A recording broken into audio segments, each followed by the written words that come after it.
Thinking Aloud. Conversations on the leading edge of knowledge and discovery with psychologist Jeffrey Mishlove.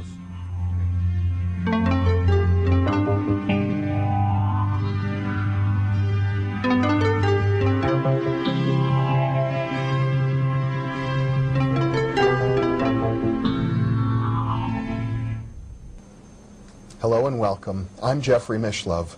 Today we are going to explore the province of the mind. With me is Dr. John C. Lilly, a noted pioneer of mystical states and states of consciousness and also interspecies communication. Dr. Lilly is a former researcher with the National Institutes of Health, the Maryland Psychiatric Research Center. He is the author of some 5 books on human-dolphin communication, including Lilly on Dolphins, Man and the Dolphin, The Mind of the Dolphin, Communication with Dolphins. He has written many books on deep inner exploration, including the deep self, the center of the cyclone, the dyadic cyclone, and the scientist. And he's particularly noted for programming and metaprogramming of the human biocomputer. In fact, he introduced that term, the biocomputer, into our language. Welcome, John. Thank you. It's a real pleasure to be with you. I think it would be good to start with your famous maxim about what is true in the province of the mind. Could you begin by... In the province of the mind, what one believes to be true either is true or becomes true within certain limits. These limits are to be found experimentally and experientially. When so found, these limits turn out to be further beliefs to be transcended. In the province of the mind, there are no limits. However, in the province of the body, there are definite limits not to be transcended. You've probably devoted your whole life, and certainly many decades recently, to pushing to see, what really were the limits. Right. Going into new realities, taking on the belief systems of those realities, and then coming back to your basic working reality and challenging those beliefs, integrating those beliefs right. with your own. In your writings, you've explored almost every state of consciousness I could imagine, the various mystical levels of Satori, communication with extraterrestrials, communication with other species.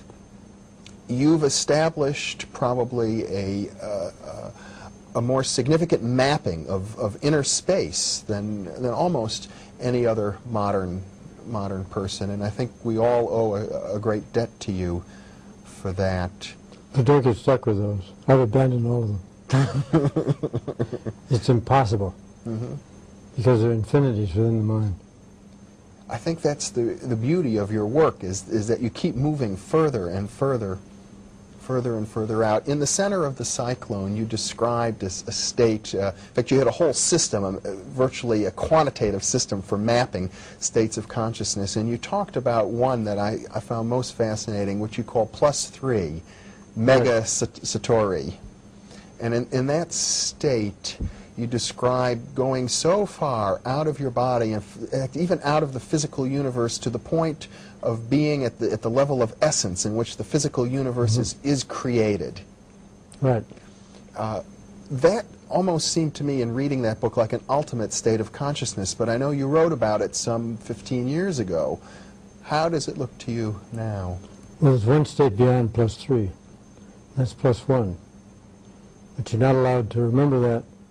Once you go into it, you have union with God. That's the true yoga. And so you're non-human. So there's no way you can recount what happened. You have no way of saying it, because it's beyond language. Yes. All those states are beyond language.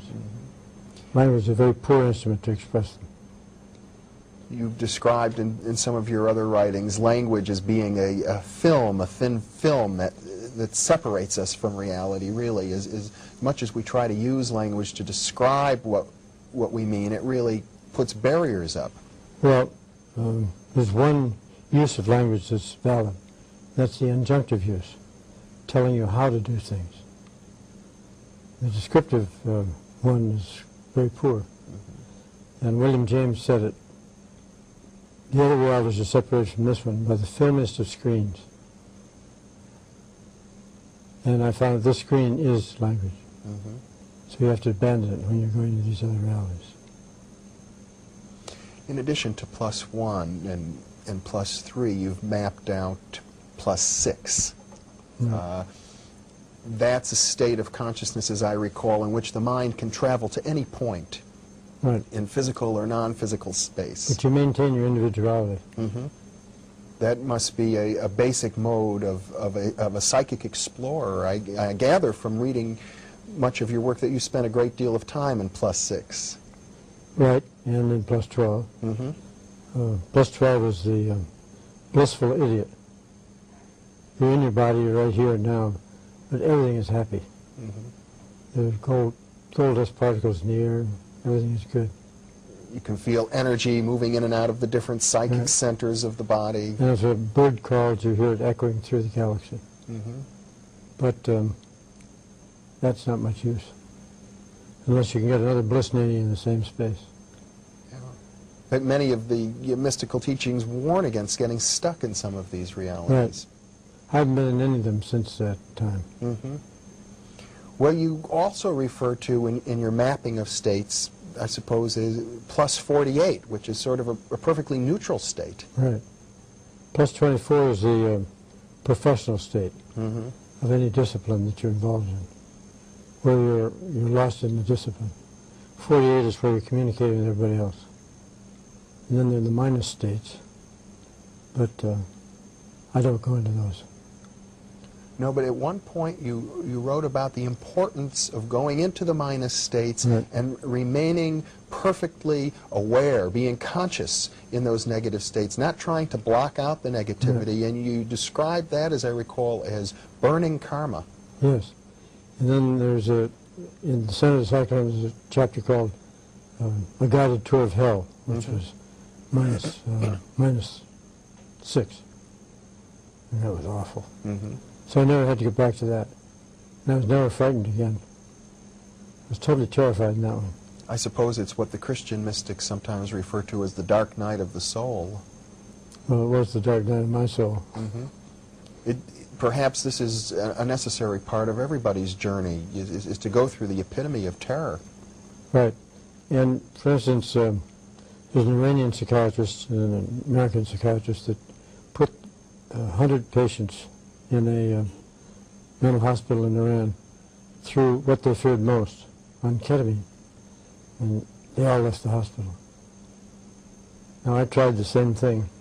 Later, after I read that evening I took 150 milligrams of ketamine.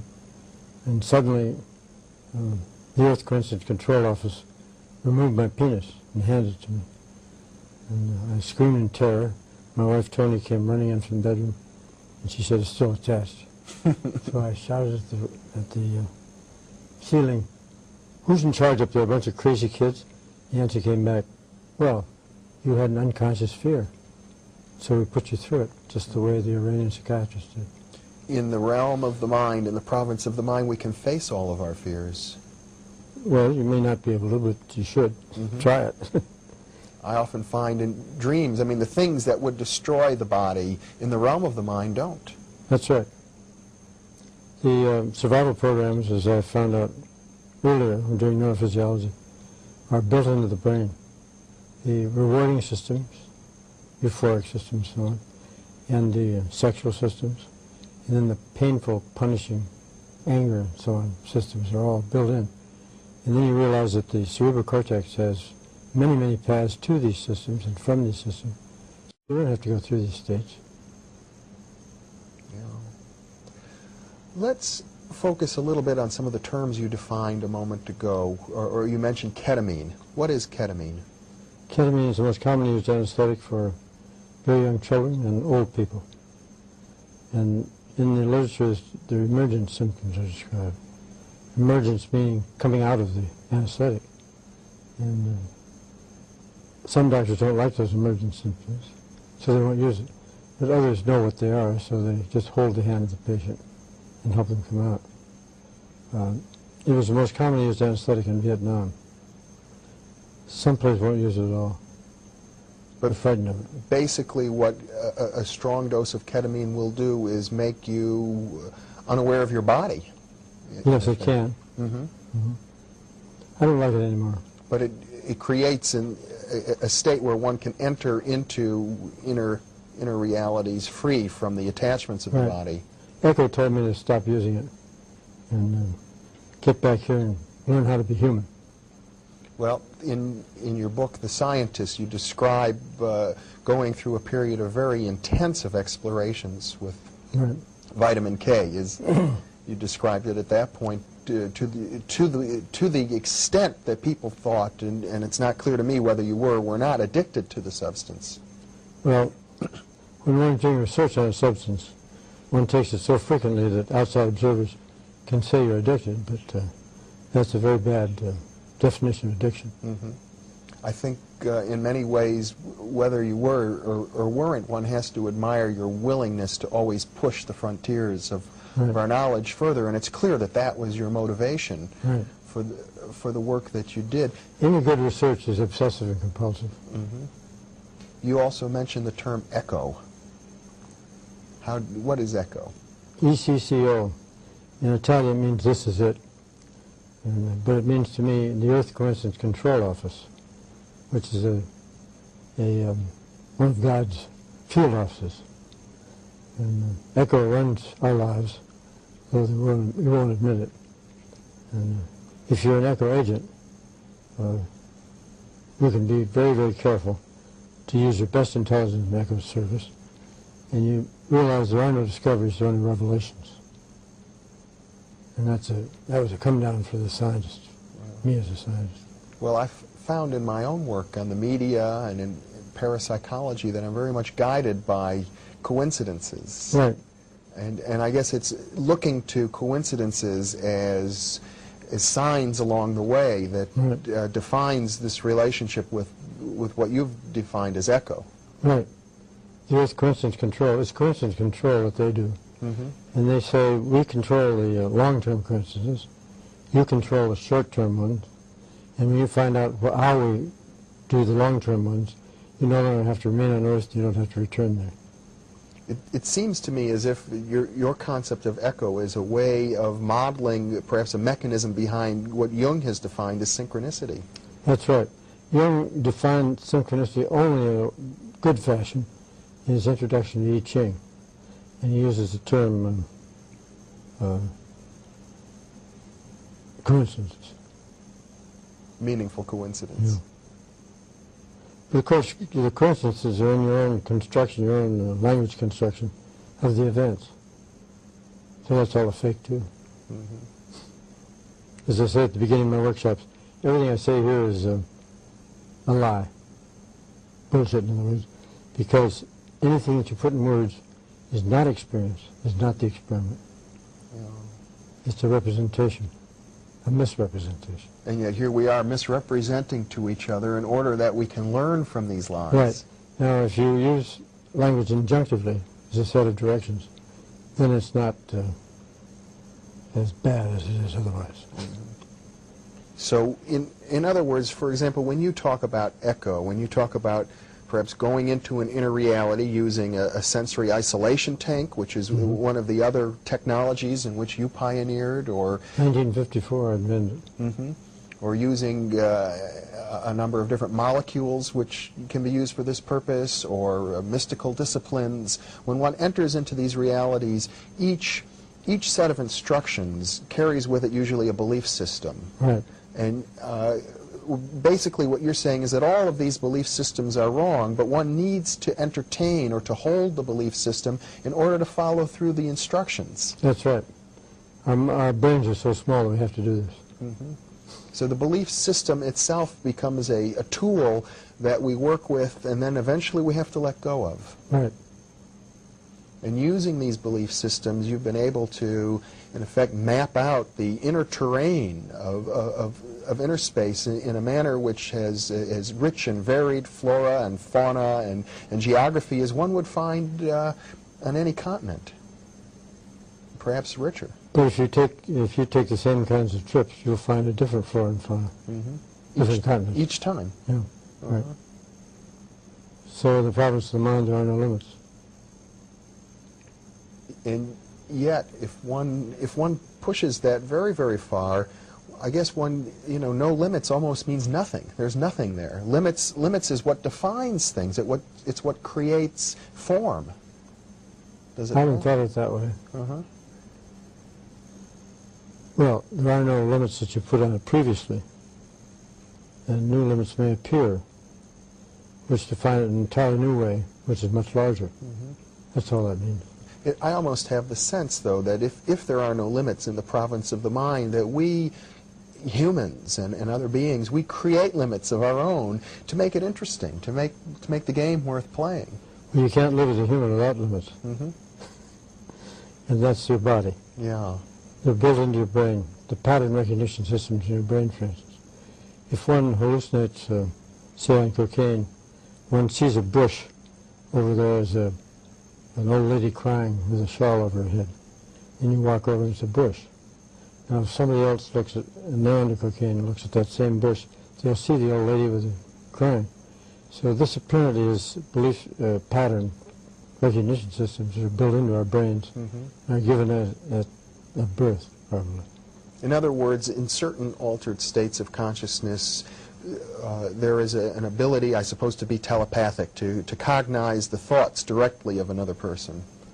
I think it's more than that. It's the particularly noisy pattern of the bush in striking your brain is reorganized, personified by the brain.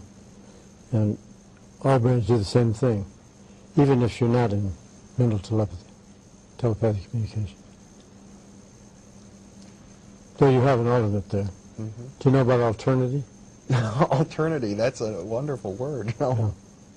I experienced alternity very dramatically when I came back from Chile. And I sat in Elizabeth Campbell's living room in Los Angeles, and in what I call the prophet meditation, sitting on the floor, and my spine ran not straight, and suddenly a line of light comes down through my spine, and there are leaves of different realities all around me. And I could look into the future, and the present is right here in each of those, and it goes on out to many years from now. It goes to infinity upwards. And this tremendous amount of power going through this. Well, the next morning I was thrown out of bed by the Silmar earthquake. And I thought, gee, did I cause that? Or was that caused by the same energy that went through me? And then I realized that this was hubris. He whom the gods would destroy, he gives hubris. They first fill with pride. Yeah. Right. And so I lost my pride, and I realized that I couldn't explain either of them. But alternity, as you've described it, then would seem to be a space in which you're in touch with many alternate realities, all simultaneously. And then you get caught with one, as I did.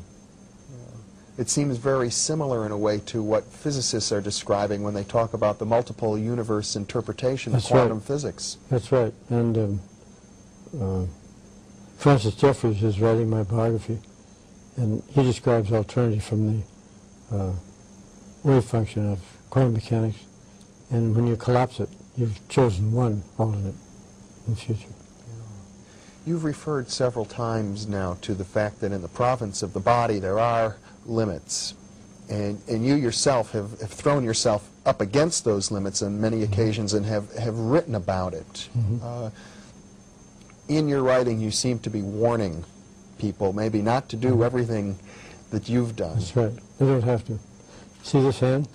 I have to keep it in ointment because 11/11/87 I drove my car up a slight bank, turned it over, and totaled it.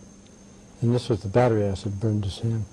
And these knuckles were broken, and that's all. If I had had my seatbelt on, I would have been decapitated. But Echo was showing me something, that I wasn't exploring alternates properly. I was caught with one.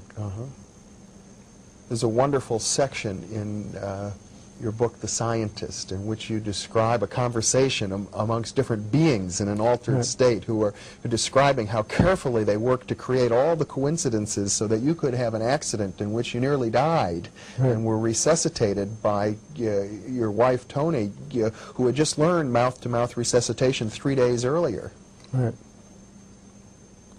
Then the other accident, the one that closed off Vitamin K from me, where I was on a 10-speed bicycle going down Decker Canyon Road, and the chain caught, and I hit the road, and 9 bones were broken.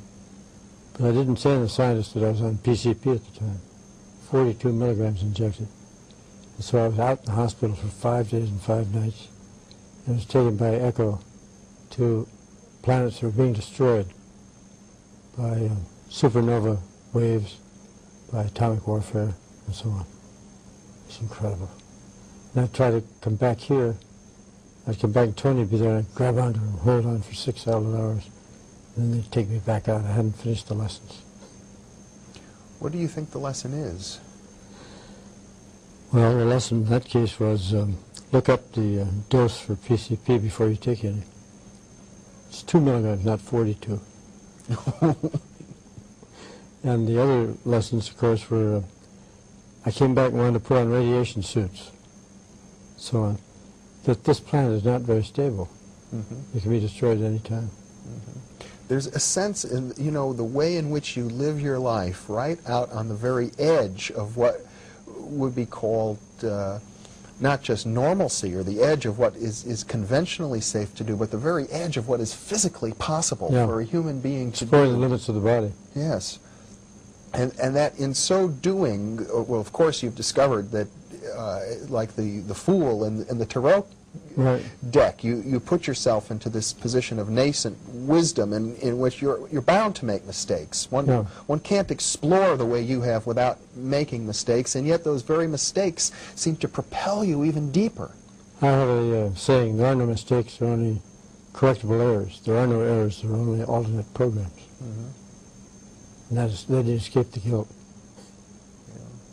There is a sense in which, you know, you've lived your life so much on the internal reality that I almost feel like, you know, you being with me here in a TV studio, it's like you've come up for air a little bit to breathe together with us and to share what it's like in these vast, vast realms, light years away from planet-side reality. I call that insanity. And when we're talking together, we're in outsanity. And you should never try to express all of your insanity in the outsanity, or they'll lock you up. But you've, in a way, you've expressed more of your insanity than most people would ever dare to. Well, a lot of people take my work as, my books as a permission to go further with that.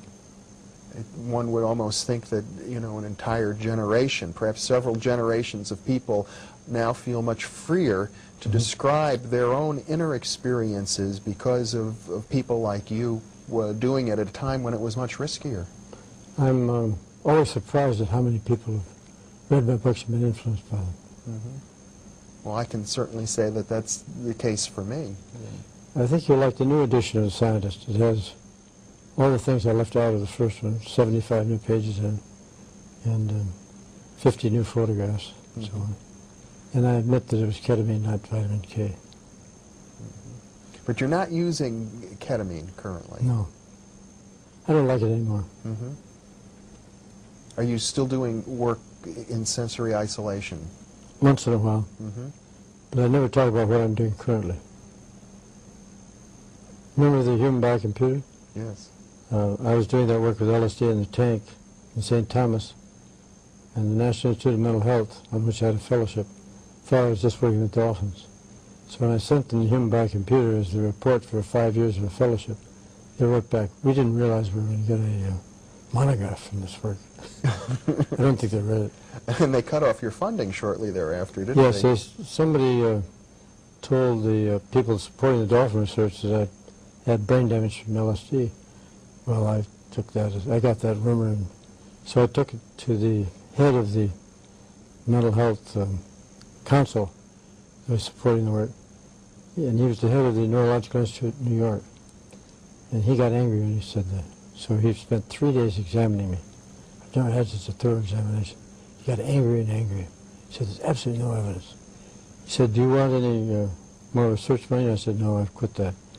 So he said, all right, I'm going to fire 2 people, one in the institute and one on my committee. So he did.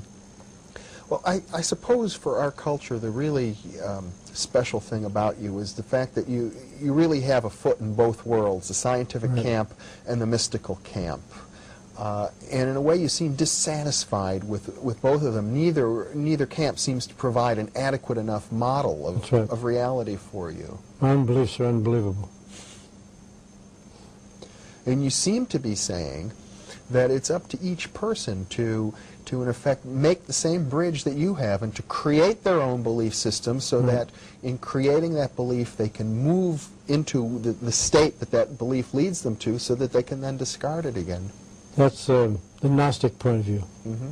Self-transcendence, not transcendence through a church or a group. Back 15 years ago or so, you were exploring the mystical states, is described classically as the various levels of samadhi, in your work with Oscar Ichazo in Chile, in the Eureka School. Right. And you had achieved, as we had described earlier, some of the very highest states of those mystical traditions, and you wrote about them from your own personal experience. People in the mystical traditions view these states as being ultimate states. I get the sense from you that you don't think of them that way. You think of them more the way a scientist would look at tools. Well, Patanjali, for instance, 400 BC, said when you reach the highest form of samadhi, you realize there are hundreds of more beyond that. And I agree. There's no limit. Mm-hmm. Well, John Lilly, it's been a pleasure having you with me. Thank you very much. Thank you. It's a pleasure being here. You sure do know how to ask the right questions. All right. And thank you very much for being with us.